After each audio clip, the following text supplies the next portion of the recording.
मेरा प्रणाम। आप सबके भीतर बैठे हुए परमपिता परमात्मा को मेरा प्रणाम। अभी संत जी ने हमारे को विहंगम योग के बारे में बताया और इनके भजन को और ध्यान से सुना हो तो भजन में कुछ बातें बड़ी कीमती कही इन्होंने। एक बात कही कि योग योग सब करें, योग ना जाने कोई। योग है क्या? ये आसन और प्राणायाम केवल योग नहीं है। आसन और प्राणायाम ये योग का छोटा सा एक पार्ट है जो शरीर के अंदर दिखाने के लिए। मुख्य बात क्या है कि शरीर या इसके अंदर बैठा हुआ मन या इसके अंदर बैठी हुई आत्मा, योग की आत्मा तो कहीं और ही है। जैसे बताया संत जी ने कि परमाणु से परमात्मा तक की यात्रा, परमाणु में परमात्मा को देखना। योग मैंने कहा इन्होंने जोड़ना। किसको जोड़ना? इंसान को इंसान से जोड़ना, इंसान को भगवान से जोड़ना। दोनों एक ही बात हैं।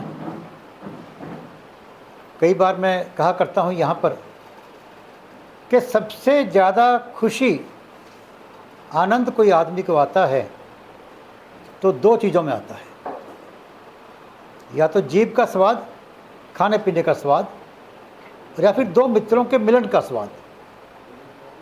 दो मित्र मिलते हैं, चाहे बाप बेटा हो, भाई भाई हो, पति पत्नी हो। अरे भाई, दो मित्र मिलते हैं तो इतना अच्छा लगता है। कभी अपने आप से मिलकर देखो। आपके अंदर जो बैठा है उससे बढ़िया इंसान कहीं नहीं मिलेगा आपको। आपके अंदर कौन बैठा है? हम सब बैठे हैं यहाँ पर। आप सभी अपने सिर को छू सकते हो? एक बार छूइए सभी। अपने पैरों को छू सकते हो? अपने आप को छू सकते हो? ये छाती है आपकी। अपने आप को, जिसका ये मस्तक है, जिसके ये हाथ पैर हैं, जिसका दिलो दिमाग है। लोग कहते हैं मन, मतलब मेरा मन ऐसा है तो मैं कोई और हो गया। मैं मन नहीं हुआ। मेरा मन ये खाने को करता है, मेरा मन ये करने को करता है, तो मैं तो कोई और हुआ ना। मन मैं भी नहीं है। वो मैं कहाँ पर है? क्या है वो जिसको आप छू नहीं सकते और जिसका ये सब कुछ है? कभी उससे मिलोगे तो कितना आनंद आएगा आपको। उससे बढ़िया इंसान नहीं मिलेगा आपको। वो कभी धोखा भी नहीं देगा आपको, कभी साथ भी नहीं छोड़ेगा आपको। उसको आत्मा कह लो या परमात्मा का अंश कह लो। आत्मा कह लो या परमात्मा का अंश कह लो।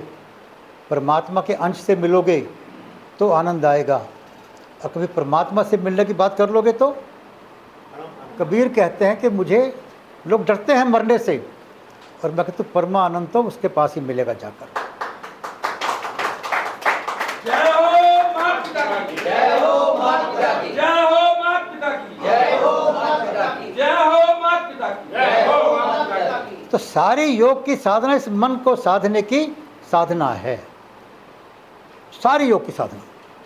अष्टांग योग की बात करें तो सारा ही बाहर के कामों से चलता है। यम है जो बाहर के लोगों से लिंक्ड है। नियम है आपके शरीर से लिंक्ड है, आपका जुड़ा हुआ है ठीक करने के लिए। आसन है शरीर को लचकीला बनाने के लिए। प्राणायाम श्वास को साधने के लिए। फिर आप पे अंदर की यात्रा शुरू हो गई और कहाँ तक पहुँच गई? समाधि तक पहुँच गई। और समाधि लगाने के लिए आपको कोई जंगलों में जाने की ज़रूरत नहीं है। क्या करना है? संत कहते हैं कि नाम शब्द को पकड़ लो। भक्ति और ज्ञान में अंतर है। भक्ति में कोई अकल नहीं चाहिए आपको, कोई ज्ञान नहीं चाहिए आपको। भक्ति के 9 रूप हैं। जैसे एक रूप है संतों का सत्संग। जैसे आज हम संतों का सत्संग कर रहे हैं, यही भक्ति है। एक गुरु चरणों की सेवा, लेकिन अहंकार रहित। भक्ति के हर काम में कुछ न कुछ फैशन जुड़ा हुआ है। और उसी में एक रूप है नाम सिमरन। विश्वास सहित। क्या कहा है? विश्वास सहित भगवान का नाम लेना। और भगवान का नाम लेने के लिए क्या करना है आपको? कोई पढ़ाई करनी है आपको? नहीं करनी। कोई शक्ल गोरी काली चाहिए? नहीं चाहिए। किसी वक्त भी कभी भी ले लो। दुनिया में इससे आसान कोई काम नहीं है। अब जब इंसान कुछ नहीं कर पाता, उसके हाथ पैर आँख नाक कान सारे अंग शून्य हो गए हैं, काम नहीं कर पाते, तब भी आप ख्यालों से राम का नाम ले सकते हो। और मेरा संत जी को चरणों में निवेदन है कि श्री देवालय संघ प्रभु कृपा से दो ही काम कर रहा है, राम के नाम से जोड़ना और राम के काम से जोड़ना। दो ही काम, राम के नाम से जोड़ना। जय हो मात पिता की, जय हो मात पिता की, जय हो मात पिता की, जय हो मात पिता की, जय हो मात पिता की, जय हो मात पिता की। अब राम का नाम तो सब कह लेते हैं, भाई कोई भी नाम ले लो, राधे राधे राम राम ओम नमः शिवाय, आपके गुरुजी के जो भी नाम ले लीजिए आप, उसके लिए कोई बोलने की जरूरत नहीं है आपको। पूरे ब्रह्मांड में केवल एक चीज़ व्याप्त है, वह शब्द। जैसे कई बार कहते हैं कि पंचभूत से शरीर बना है, लेकिन नहीं। अपने ग्रंथों को ध्यान से पढ़ोगे तो भागवत पुराण में इसका जिक्र आया है कि अपने 8 तत्व हैं, महातत्व 8 हैं। पहला पृथ्वी है, पृथ्वी जल से बनी है, जल अग्नि से बना है। लगता है विचित्र, लेकिन टेम्परेचर 0 से कम होगा तो पानी बर्फ होगी, पानी नहीं होगा। अग्नि चाहिए, अग्नि वायु से बनी है कि बिना वायु के अग्नि नहीं हो सकती, और वायु आकाश से बना है। तत्व है मूलीय, आकाश शब्द से बना है। जैसे भी ओम का उच्चारण करवाया गया, ओम पूरे ब्रह्मांड में व्याप्त है, और उसको सुनने के लिए अंदर के कान चाहिए, अंदर की आँख चाहिए उस शब्द को, उस प्रकाश को देखने के लिए। पूरे ब्रह्मांड में व्याप्त है। आप जा रहे हैं? ठीक है जी, सदा खुश रहो, यात्रा सफल हो आपकी। शब्द शब्द तो आकाश के बाद क्या आ गया? शब्द आ गया। शब्द किससे बना? मन से बना है। मन भी एक मूल तत्व है, इन 6 में नहीं है। और मन बना अहम से, मैं से। मैं हूँ तो मेरा मन है, उस मैं को आत्मा कह सकते हैं आप। और मन बड़ा शक्तिशाली है। दुनिया के अंदर सबसे शक्तिशाली कोई चीज़ है तो वो मन है। क्योंकि मेरे पास एक बार एक सज्जन आए, कह लगे जी मेरा मन बड़ा परेशान है, क्या करूं मैं? मैंने कहा भाई तेरा मन दिखाओ, उसका एक्सरे करते हैं। कहाँ पर है वो? भाई हाथ का दर्द है, हाथ का एक्सरे करेंगे, पाँव का दर्द है, पाँव का एक्सरे करेंगे। अब तेरा मन है कहाँ वो? पता तो लगे। कोई स्थान नहीं मन का, और ये हर जगह पर है, किसी को परेशान कर दे। मन कितना शक्तिशाली है, वशिष्ठ जी एक बार श्री राम को समझाते हैं। कहते हैं हे राम, कोई कहे मैंने सभी समुद्रों का पानी पी लिया, बात तो ये संभव है, पर एक पल के लिए मान लूँगा शायद किसी ने ऐसा कर लिया हो। कोई कहे मैंने पूरे हिमालय पर्वत को उठा लिया, तो बात तो ये भी असंभव है, पर एक पल के लिए मान लूँगा शायद किसी ने ऐसा कर लिया हो। पर कोई कहे मैंने मन को जीत लिया, ये नहीं मानूंगा। कौन कह रहे हैं? वशिष्ठ। किसे कह रहे हैं? श्री राम को। इतना शक्तिशाली मन, लेकिन ये मन भी वश में किया जा सकता है, और उसका ध्यान, उसका साधन शब्द से जोड़ लेना अपने आप को। क्योंकि क्रम किया आकाश शब्द मन अहम, मैं और शब्द के बीच में मन फंसा हुआ है। मन कहाँ बैठा है? मैं और शब्द के बीच में जोड़ के। यदि हम मैं को शब्द से जोड़ लेंगे तो मन काबू आ जाएगा। तो बीच में है वो, और कोई ढंग नहीं है। और पूरे योग की साधना इस मन को साधने की ही साधना है। और मन सद गया तो मन जीते जग जीत। मन के जीते जीत है, मन के हारे हार। जिसका मन स्ट्रोंग है उसको आत्मबल भी कह सकते हैं। वो दुनिया की किसी भी बड़ी से बड़ी शक्ति से लड़ सकता है, लड़कर जीत सकता है। बात करें श्री राम और रावण की, श्री राम से ज़्यादा दुनिया के हिसाब से कम साधन वाला व्यक्ति कोई नहीं था, और दुनिया के हिसाब से रावण से ज़्यादा साधन वाला व्यक्ति कोई नहीं था। तन की बात करें, मन की बात करें, धन की बात करें, पर जो आत्म बल राम के पास था, जो संस्कार राम के पास थे, उससे वो जीत गए। और आप भी सब उन संस्कारों से, उस आत्म बल से जीत सकते हैं। और राम का नाम लेकर, जैसे इन्होंने बताया, योग की साधना करके उस मन को न केवल कंट्रोल कर सकते हैं, बल्कि उसको शक्तिशाली भी बना सकते हैं। तो राम के नाम की बात जो मैंने की कि राम के नाम से जोड़ लेंगे, मैं को शब्द से जोड़ लेंगे, तो आपका आत्मबल चरम सीमा पर पहुंच जाएगा, आपका मनोबल बहुत ऊंचा हो जाएगा। अब राम का काम क्या है? हर बार मैं ये बात कहता हूं आपको कि राम का काम क्या है। जैसे महाभारत के बाद कृष्ण जी से कहा किसी ने कि भगवान आप चाहते तो इतनी मारकाट नहीं होती। कृष्ण ने कहा भाई मैं कुछ नहीं करता। तो कौन भाई चाहेगा कि उसकी बहन के वस्त्र हरण हो? कोई भाई नहीं चाह सकता, लेकिन मैं उसको रोक नहीं पाया, उसकी सहायता तो कर पाया। लेकिन फिर राम क्या कहते हैं उसी गीता के अंदर कि जब जब धर्म की हानि होती है मैं जन्म लेता हूं। राक्षसी वृत्ति की समाप्ति के लिए, संतों के उद्धार के लिए, धर्म की स्थापना के लिए मैं जन्म लेता हूं। जब जब भी भगवान ने जन्म लिया, चाहे राम के रूप में, चाहे कृष्ण के रूप में, चाहे नरसिंह के रूप में, राक्षसी वृत्ति वालों की समाप्ति के लिए ही जन्म लिया। तो राम का काम क्या हुआ? राक्षसी वृत्ति को समाप्त करना। तो श्री दिवाला संघ के द्वारा भगवान यही कहला रहे हैं आपको कि राक्षसी वृत्ति को समाप्त करना ये मेरा कार्य है। और उसके लिए साधन क्या है? केवल एक साधन कि हमें शक्तिशाली बनना होगा, क्योंकि बिना शक्ति के कोई बात सुनेगा नहीं आपका। धर्म के अंदर डरपोक होना, कमज़ोर होना भी एक पाप की निशानी कही गई है।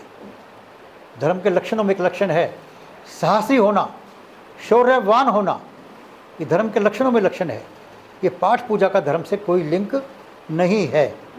शक्तिशाली होना, क्योंकि समझाए से मानते, तो कृष्ण भगवान स्वयं दुर्योधन को समझाने जा रहे हैं। और हनुमान जी जैसे महाविद्वान रावण को समझाने जा रहे हैं। इतिहास में कोई ऐसा समय नहीं जब राक्षसी वृत्ति समझाने से मान गई हो। तो क्या करना पड़ेगा आपको? शक्तिशाली होना पड़ेगा। और शक्ति कैसे आती है? आत्मबल और संगठन, दो ही बातें हैं, आत्मबल और संगठन।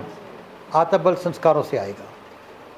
तो श्री दिवाला संघ ने पहला संकल्प आपसे लिया कि हम माता पिता की सेवा करेंगे, बहन बेटे का सम्मान करेंगे, पति पत्नी व्रत का पालन करेंगे। ये संस्कारों की कुंजी है। इतना भी नहीं होता था, एक छोटा सा मंत्र दिया।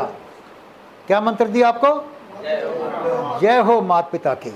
इस मंत्र के जाप करने से भी आप अपने अंदर संस्कार रूपी बीज को वृक्ष बना सकते हैं। मंत्र है, बीज है ये। और संगठन के लिए क्या कहा? हम सब एक ही परमपिता परमात्मा की संतान हैं। हम सब कण कण में भगवान हैं। उस कण में हम भी तो हैं भाई, आप भी तो हैं। हम आपस में मिलकर रहेंगे, मिलकर चलेंगे। लेकिन एक बात कह दी कि राक्षसी वृत्ति को समाप्त करेंगे। कोई कह सकता है कि आप सबको मिलकर चलने की बात कर रहे हैं, फिर राक्षसी वृत्ति को समाप्त करने की बात क्यों कर रहे हैं? इसलिए कि यदि आपके शरीर के किसी अंग में ऐसी बीमारी हो जाए, इस अंग को काटना पड़ेगा, वरना वो सारे शरीर को खा जाएगा, तो क्या करोगे आप? डॉक्टर उस अंग को काट देगा ताकि सारा शरीर बच जाए। तो पूरे समाज को, पूरी मानवता को बचाने के लिए राक्षसी वृत्ति उस भयंकर बीमारी की तरह है जो पूरे शरीर को समाप्त कर देगी, पूरी मानवता को परेशान कर देगी।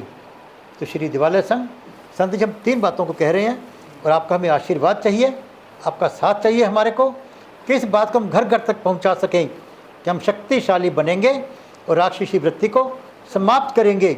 और इसके लिए मंत्र रूप के अंदर जय हो माता पिता के मंत्र को, ताकि मंदिरों में जब बोलते हैं हम लोग धर्म की जय हो, अधर्म का नाश हो, प्राणियों में सद्भावना हो, विश्व का कल्याण हो, इसी प्रकार साथ में हम बोल दें जय हो माता पिता की, जय हो माता पिता की।